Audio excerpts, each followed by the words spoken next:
Buenas noches, Iglesia, por doquiera ustedes están.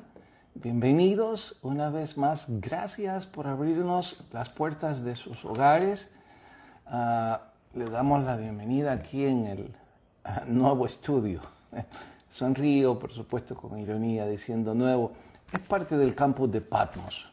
De vez en cuando, pues, estoy acá compartiendo. Y viene un equipo de misioneros, así que es un gusto acompañarles. Viernes 15 de octubre, tiempo corriendo. Estamos ya tan cerca de los últimos días del año y orando que las cosas mejoren. Así es que vamos precisamente a rogar eso al Señor, pidiendo su bendición. Les pido por favor me acompañen y nos unamos en oración. Padre, muchas gracias por ser tan bueno con nosotros. Queremos unirnos como iglesia y rogarte especialmente por aquellos que la están pasando muy mal. Por favor, Señor, pon tu mano bendita sobre sus necesidades. Oramos por esta nueva ola, este nuevo brote, o si es viejo o no, ¿qué importa? ¿Cómo le puedo llamar? Te rogamos porque se alivie y que tu iglesia sea protegida, Señor. Ruego que escuches las peticiones de tu pueblo y que ahora que vamos a estudiar tu palabra, tu Espíritu Santo nos ilumine, nos guíe y disfrutemos de tu palabra. En Cristo Jesús nuestro Salvador. Amén. Antes de comenzar el programa de hoy, quiero mostrarles, quizás consigo una buena toma aquí. Este es el screen face de alguien que nos escribió desde Sudamérica. Nos testificaba que ella está suscrita a un devocional diario por internet, claro está, y que el día de ayer, o de hoy, no estoy seguro de hoy, el devocional envió esta captura con el versículo que precisamente estamos memorizando, con los versículos, así es que no es casualidad porque son dos. Así que de inmediato ella tomó la captura y lo puso como screen face de su teléfono. Mil gracias por haber compartido eso y nos entusiasma y nos anima a compartirlo porque quizás algunos otros se animen también. Aunque recalco, no es mi intención que sigan mis sugerencias en cuanto a este tipo de ideas. Si usted quiere llevar en su screen face marcianos, terafines o lo que quiera, pues es su asunto, está bien. Es mi asunto, mi privilegio, mi deber, animarnos a que memoricemos la palabra. Y de ahí que a veces me atrevo a dar sugerencias como esta, para aquellos de ustedes que quieran seguirlas. Bien, ¿vas a saludar a los que ya están o arrancamos? Sí, están conectados Patricia de López, Miguel Rosa, Tony Valencia, Vilma López, Romeo Amin dice buenas noches, Antonio Gamero, buenas noches hermanos, también está conectado tía Elvira. Y Francisco Meléndez dice Dios les bendiga hermanos, feliz noche. Nos gustaría saludar a todos los demás que están conectados, pero como deducirán, el tiempo no va a ser, nunca es nuestro amigo, y menos en el programa de 28 minutos, así es que conforme podamos avanzamos. Vamos a correr, empiezo por comentarles respecto a los profetas menores, los que lo están estudiando.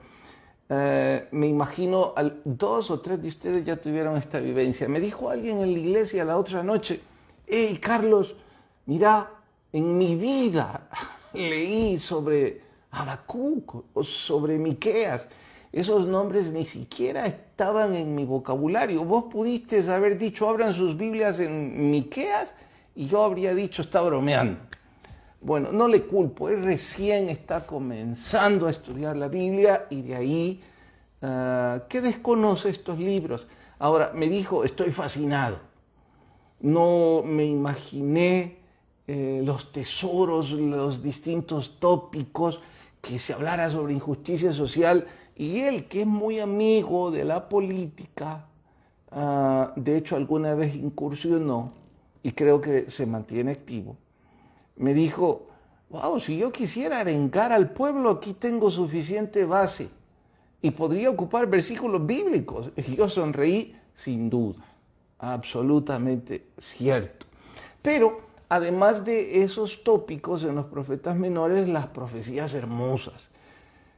Quiero recalcar esto. Uno de los detalles que ni el más escéptico, ni el más acérrimo enemigo de la Biblia puede siquiera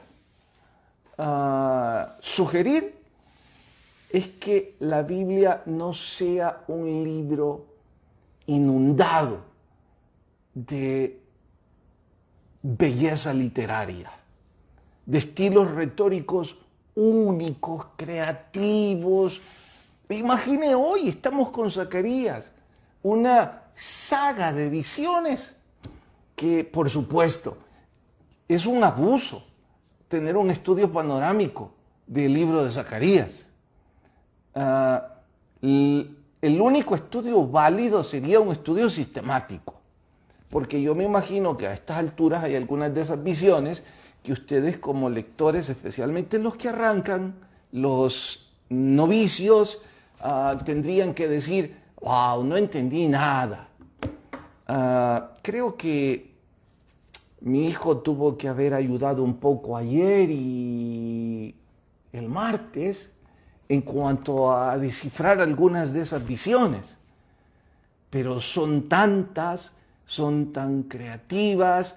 Algunas son profecías ya cumplidas, otras son profecías por cumplirse, otras son profecías de múltiple cumplimiento, bellezas, ¿no? Entre ellas, hoy vamos, por supuesto, superficialmente, mencionar las que están ahora. Déjenme recordar cuando se enciende la ira de Dios contra los pastores, cuando dice el profeta, dadme mi salario como pastor, y el pueblo le paga solo 30 monedas de plata, y eso era para, me estoy anticipando, ¿verdad? Mejor en orden. Mejor en orden, me regaña aquí producción, ¿cómo voy a no comer ansias por llegar hasta ahí? Pero voy a obedecer. Así es que no vamos a ir a la pregunta 1, porque es obvia la respuesta, la 2 es vocabulario. Vamos a la 3. Terafines dando vanos oráculos. Terafines eran ídolos, fetiches. Esa gente era tan especial que esta botella la convertían en su dios. Y eso era un terafín, y lo podían llevar arriba y abajo en sus tiendas. Así es que oráculos eran especie de oraciones. Lo que está diciendo es que estos ídolos de barro dan vanos oráculos, vanos presagios, vanos augurios. Pero ¿y cómo no van a ser vanos si no tienen oídos, no tienen boca, no tienen vida, no son Dios? Pero esta gente los consultaba. Recuerden que consultaban, estos eran también parte de los que se echaban ante el ejército del cielo, del zodíaco. Bueno, eso es. La 5. 5. El verso 19 se cumplió o está por cumplirse. Léelo, por favor. ¿No lo tenés a la mano? Bueno, déjenme abrirlo para que los que van en sus carros escuchando esto pues estén en la misma página con nosotros. ¿Sí lo abriste? Sí, Dale. ahorita. Dice 10:9. Zacarías 10:9. Ujú. Bien que los esparciré entre los pueblos, aún en lejanos países se acordarán de mí. Pare. Esparciré entre los pueblos, a su pueblo Israel. ¿Esto es la diáspora hebrea? Por supuesto que sí. Parte de una de ellas. Siga. Aún en lejanos países se acordarán de mí. Aún en El Salvador, judíos errantes. Siga. Y vivirán con sus hijos y volverán. Pero habrá un día que volverán. Ok, quiero narrarles un detalle que han dado dando vueltas en mi mente. Por supuesto que el mundo está enfrentando una época de convulsión, de incertidumbre, de mortandad. Y no está bien que digan única en la historia, porque ya saben que la peste bubónica se llevó muchos más de los que ya ha cobrado el COVID. Sabrán que las guerras mundiales, que alguien dijo que en realidad era una sola, no importa, pues arrebataron más vidas, mucho más vidas que esta pandemia. Y desde luego propinaron mayor incertidumbre, mayor hambruna que lo que hoy estamos sufriendo. No digo que estamos de fiesta, pero sí voy a decir que no es la primera vez, que esta no es la peor, que quisiéramos que el alivio llegara pronto, pero si comparo con la bubónica, pues todavía estamos en pañales. Si comparo el tiempo con las guerras mundiales, todavía nos falta. Pero hay algo que hace diferencia entre todas esas veces que hubo peste, mortandad, hambruna, incertidumbre, inflación económica, desaceleración, porque ahora alguien con cierto amarillismo salió diciendo que habrá escasez debido al problema que tiendas como Walmart, Office Depot y otras semejantes anunciaron para los Estados Unidos y se agarraron de ahí para inyectar miedo y abastézcanse. Wow, y esto es apocalíptico. Lo cierto es que hay un problema en uno de los puertos de Los Ángeles. Y por supuesto que es problema de dinero. Fuerzas encontrándose, pujando, queriéndose hacer más ricos, que quién sabe dónde va a terminar.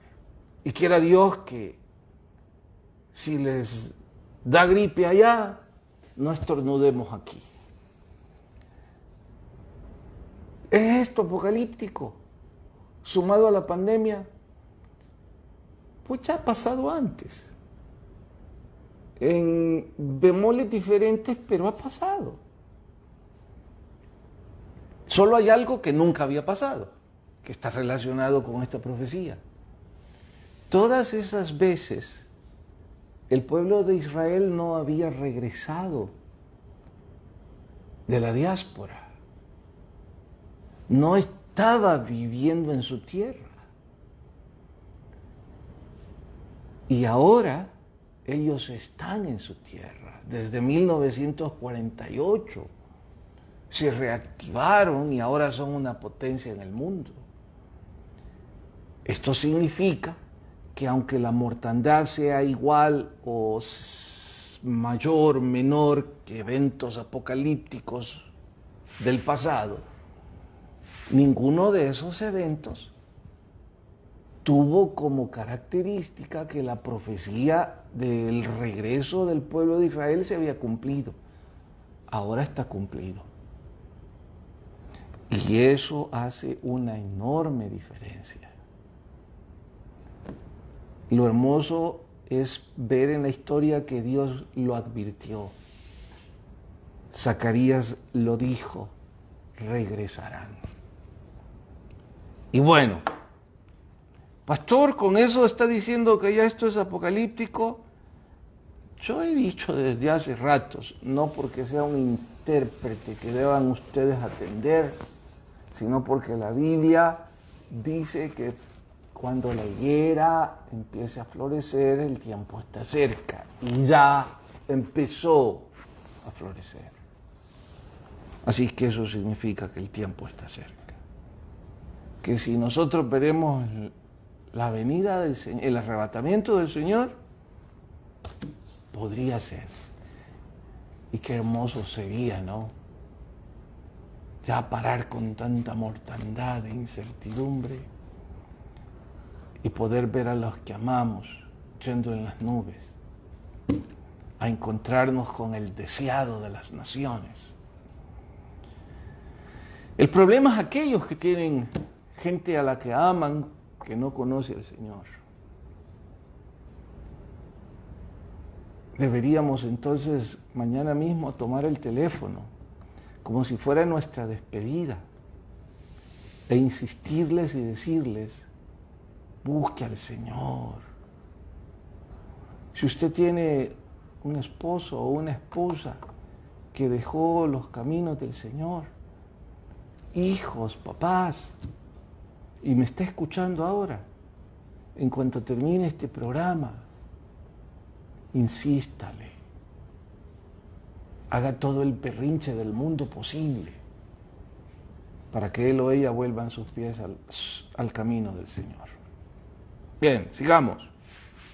6. ¿Quiénes son las ovejas de la matanza?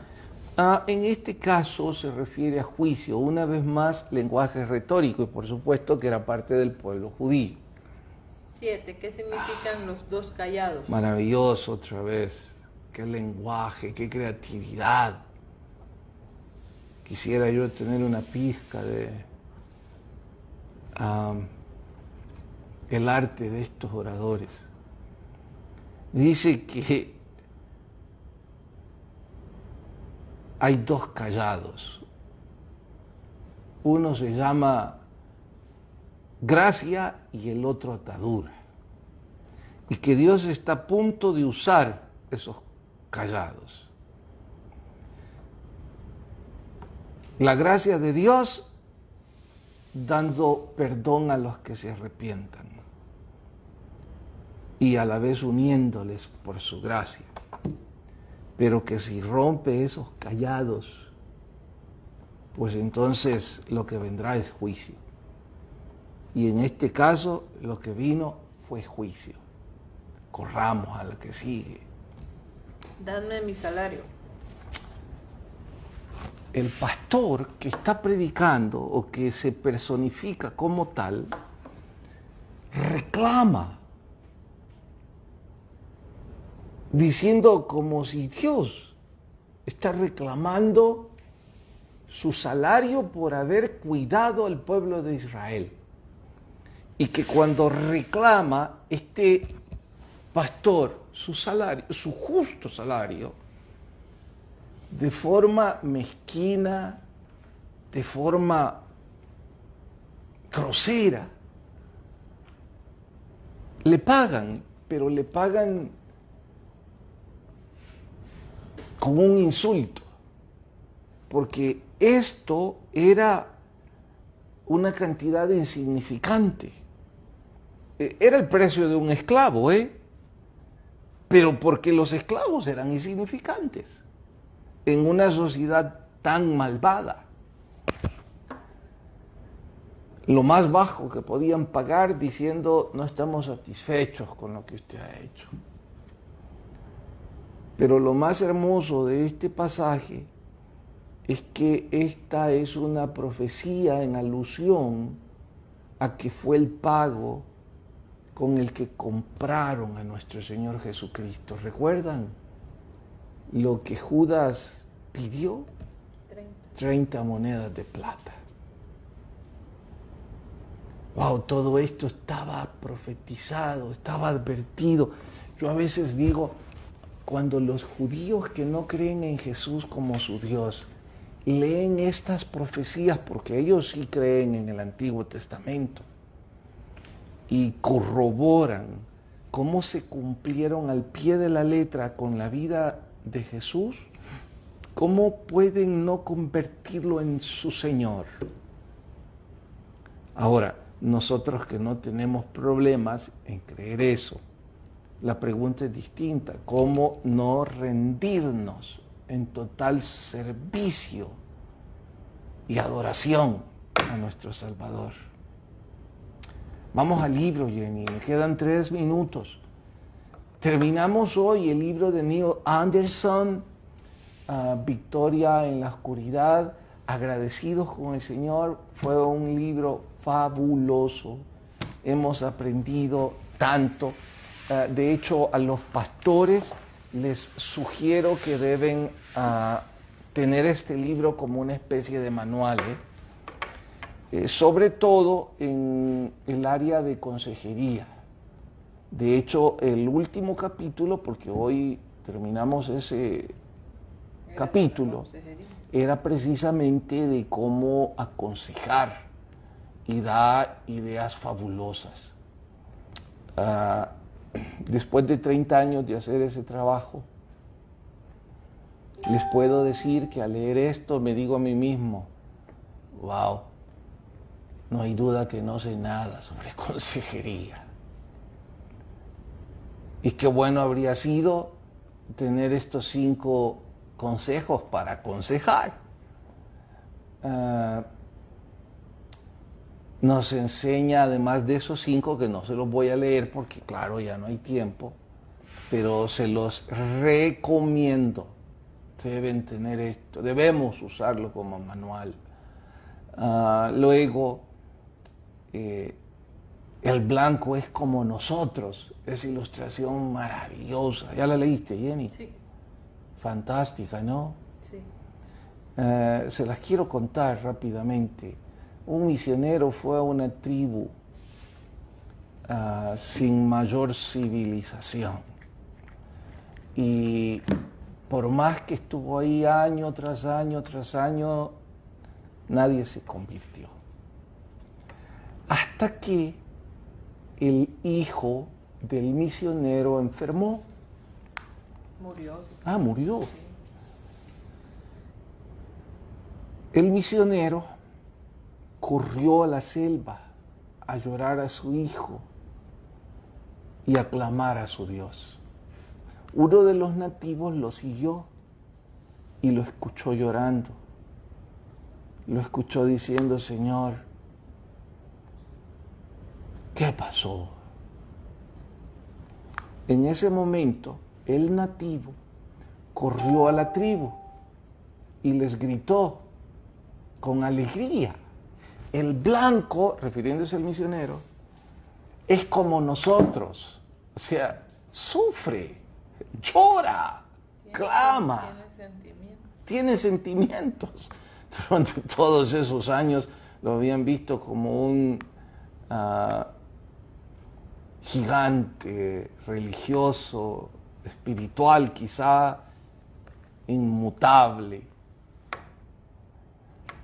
Pero eso no los conmovía. Los conmovía un hombre de carne y hueso que siente. Inmediatamente después muchos se convirtieron. Se identificaron con ese hombre. Diciéndonos a nosotros los consejeros que nos quitemos la máscara de que no nos equivocamos y que no sufrimos y que no somos vulnerables. y que nos identifiquemos con aquellos a quienes tenemos el privilegio de compartir la palabra. No se vayan a perder el sermón del domingo. Habla sobre la egolatría. Y escuchando ahora una disertación al respecto, me llamó la atención que dicha oradora comparó la egolatría con una máscara que usamos para ocultar nuestro verdadero yo. El mejor consejero, dice Anderson, es aquel que es honesto. Si tiene honestidad, puede esperar honestidad de quien pide el consejo. Se fue el tiempo. Gracias por acompañarnos. Mañana en Icon y el domingo 7, 9 y 11. Gracias por acompañarnos. Sigamos hablando de Jesús a cuantos podamos, y el que tiene oídos, oiga lo que el Espíritu dice a la iglesia. Buenas noches a todos. Adiós.